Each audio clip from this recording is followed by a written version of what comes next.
Around a year ago, my neighbours 3 doors down the street moved to a nearby town and a new family moved in. The new tenants, we'll say, are a man in his late 40s, whose name I actually don't know, and a girl who is about 13 and is in the same school year as my brother. Apparently, he has numerous other kids from separate relationships, but the girl is the only one who lives with him. I'll quickly talk about the house and the area too, because it's probably worth knowing. My area is a very safe middle-class neighbourhood. The same can be said for the house that this bloke bought.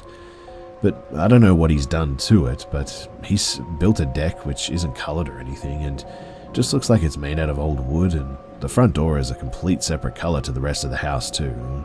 Essentially, it sticks out like a sore thumb among all the other houses.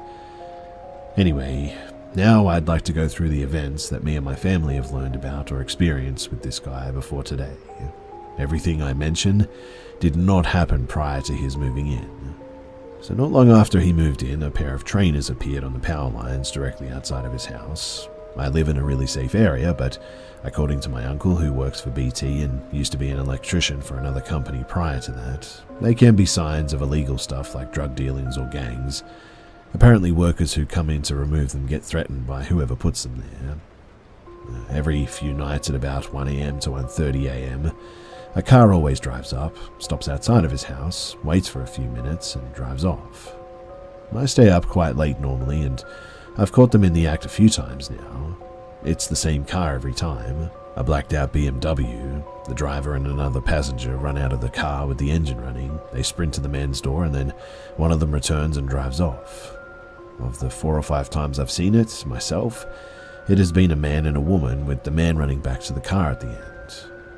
Similarly to the last one, my family go out for walks regularly, and there's often numerous women sitting on his front step in the evenings when they go out for walks.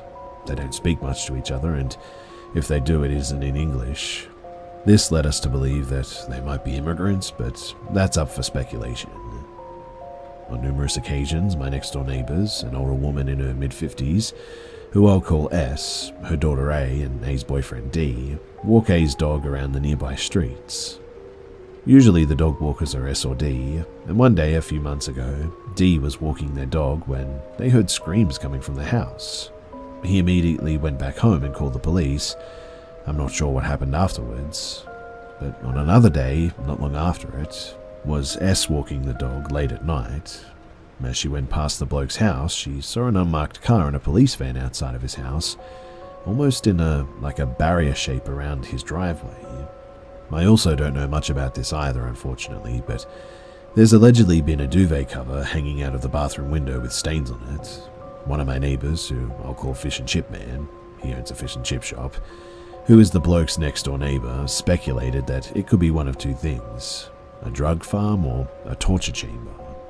Torture chamber seems a bit far-fetched to me, and I don't buy it personally, but drug farm sounds plausible to me, considering the trainer situation too. There was a time around a month ago where my parents were at a nearby guitar festival which I was performing at.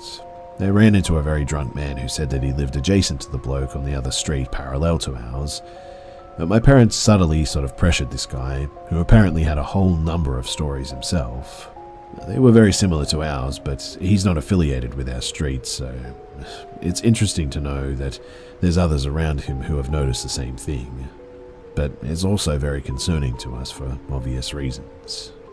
Now, this is where I want to talk about yesterday's events. This is very hot too, so I'm prepared for half of this to be incorrect to some extent, but there's some things that we know for sure, some things are speculation, and hopefully we'll be able to tell what is what soon. So, I'll start with 2 nights ago. At around midnight, a woman started pounding on the man's door, screaming threats at him in the middle of the night. The man, presumably drunk, started shouting back through a window. Fish and Chip Man opened a window and shouted to the man to shut up because he's disrupting everything. The man shouted back to Fish and Chip Man something about rape allegations, which Fish and Chip Man responded to by saying that he was calling the police. For whatever reason, Fish and Chip Man never called the cops though. However, someone must have anyway, because at around 4 a.m. yesterday morning, he was arrested by the police. Why? I don't know. But his young kid was apparently being relocated to her grandparents or something. According to me, after 3 p.m. and my dad before that, from 4 a.m. to 8 p.m., there have been police vans parked in his driveway all day, at least 4 different officers on standby at all times, and both a marked and unmarked car have been stopped and staring all day. They've apparently been scanning and searching the house all day and only left in the late evening. I managed to watch the moment that the unmarked car arrived. 2 officers left it, took what looked to be an Asian woman in glasses out of the house and into the back seat of the car, and that car never came back. Apparently at about noon, my other next door neighbor, P, went to the officers and nonchalantly started pushing them for information. My dad's the one who's been keeping such a close eye on this, and quite a bit of this information has come from him.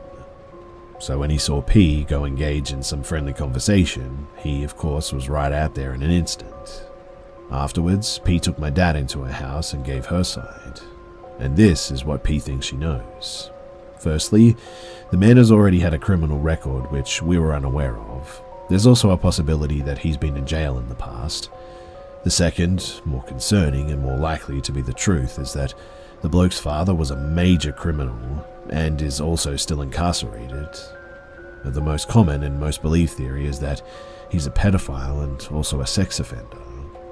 But here's the final point and the most concerning to all of us. He might be out now, and I looked outside at about 11 o'clock last night and realized that his car is missing from his driveway. Before writing this, his car was in the driveway and all the lights in his house were completely off. And this could mean one of 2 things. One, the more likely solution is that he has been released, has returned and has driven off somewhere. I don't know where he could have gone, but given his track record, so to speak, it's probably not good. And 2, he's still in the police station and they've taken the car away. I don't think that this is the case, however, as I feel like we would have heard a flatbed made its way down the quiet street at some point. In any case, if I find out anything more, then I'll definitely share it with you guys. As for me and my family, we're pretty freaked out by all of this, and we hope it's not some sort of a torture chamber like our neighbor theorizes.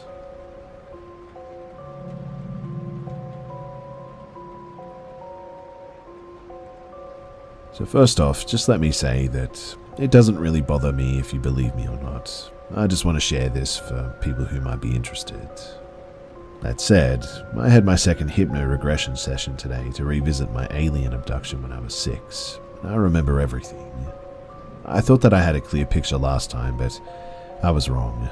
The second session had me face the entire thing without fear, and I remember them taking me, their megaship, their transport hangar, all of the human-looking people, crafts, the bed, the tracker, the box. I remember it all. So, I was 6 years old, and this took place sometime between 2001 and 2002 in Washington State, USA. I remember seeing a blinding, bright white light fill my entire room and illuminate everything in it. Then I remember seeing these 2 people appear out of nowhere, standing in my room next to my window, and I hear a resounding voice in my head say, "Come with us." Next thing I know, I remember floating up through the roof of my house, seeing the entire city below. The feeling of weightlessness, bliss, confusion, fear, and excitement. I'll never forget it, all at the same time. I remember going into this large white room, the bright lights and small silver orb crafts with small sort of looking fins around the bottom sides lining the wall. Maybe 5 or 6 of them. But at this point, I remember running out of there and going into a hallway, frantically pushing past what I assumed to be other grown-ups. I remember hearing them gasp in surprise as I pushed past them, and that's when I remember running up to this large window. I looked out, trying to get a sense of where I was, and all I saw was space and the earth below me. I remember being scared, running away and into another group of these people where one stood up and said, "Whoa, you're not supposed to be up here." They grabbed me, soothed me with this weird sort of sensation of being under a waterfall of smoke that tingles the entire body as it washes over you. They said that their name was Arik and held me there until 2 smaller people showed up. At this point, I think they did something to me because I couldn't move. I remember being floated or carried back down this hallway and into this large room with a strange brown light that glowed in the whole room. They laid me down into a bed, and that's where this large mantis-like being was there, wearing some kind of a robe or a coat. I know it sounds really weird, but I remember being scared, a bit somehow okay with it, but I had this warm, sort of hazy feeling still. I remember being held down by my hands and wrists, and it hurt a lot. The mantid told me that it was so that I wouldn't run away, but that they'll help take the pain away, and they did. I distinctly remember the pain went away after that. Next, I remember it turned on a bright overhead light in the room, turned my head to the left and put a large sort of cylindrical needle or syringe thing behind my right ear, and then everything just went completely white and fuzzy. They said that it was a tracker, and it was so that they could watch me. They told me that it was all part of the plan so that they could study and preserve humans for the future. They told me that I'm supposed to be a teacher and that my purpose is in the future of this world. Next, I remember being taken by these two smaller beings into an adjacent room where they gave me this, small box. When I opened it, it exploded in a fountain of light, and inside the light, I saw screens with pictures of trees, mountains, a river, memories, numbers, letters, people walking, symbols, and all kinds of things. But most of all, it showed me my previous life. And to be honest, I really don't know what to think of this. So, I would really like some help. In this box, this previous life, these beings showed me the house I lived at, how I lost my family of a wife and 2 kids, and how it ultimately led to my all-consuming sorrow and the taking of my own life. If anyone knows a Marcus Peterson who had a wife and 2 kids that were about 10 and 6, give or take a few years, died in a car accident, and Mark took his own life. We lived in a small house on a piece of land surrounded by trees apparently, with a front porch covered by a small roof, a screen door and brown wooden front door. Then please, do let me know. In any case, after that whole experience, they took me back to this large hangar area. They floated me back down into my room with the bright light, laid me down into my bed, turned around, and I felt them say, "We'll be seeing you again soon."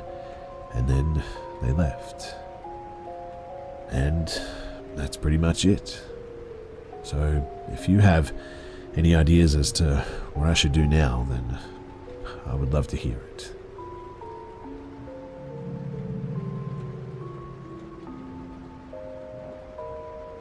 A few weeks ago, me, 23-year-old female, and a friend, 24-year-old female, planned to go to an event together.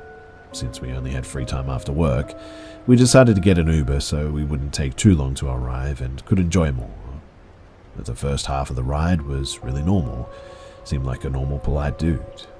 But as soon as we got to the highway, his attitude changed. He seemed a lot more irritated. Me and my friend didn't pay much attention though and kept chatting between us.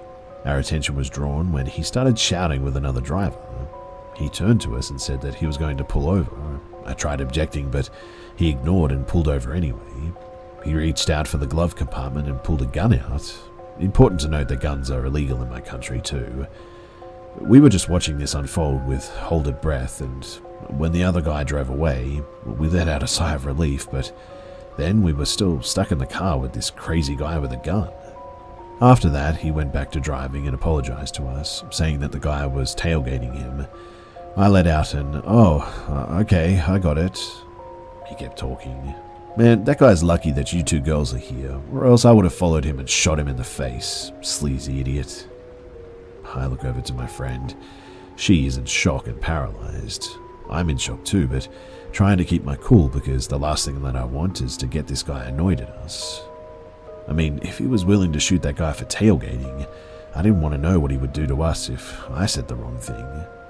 No, it's okay, I understand, I say, trying to appease him. These guys need to be taught a lesson, he continued while I just agreed with my head. I did that before, you know. You just trap the guy in an empty street and when he leaves the car, bang! Did he just admit to murder? Was the only thing running through my mind. But somehow I managed to keep calm and just agreed with him the rest of the way. He did deliver us to the right place with no more incidences.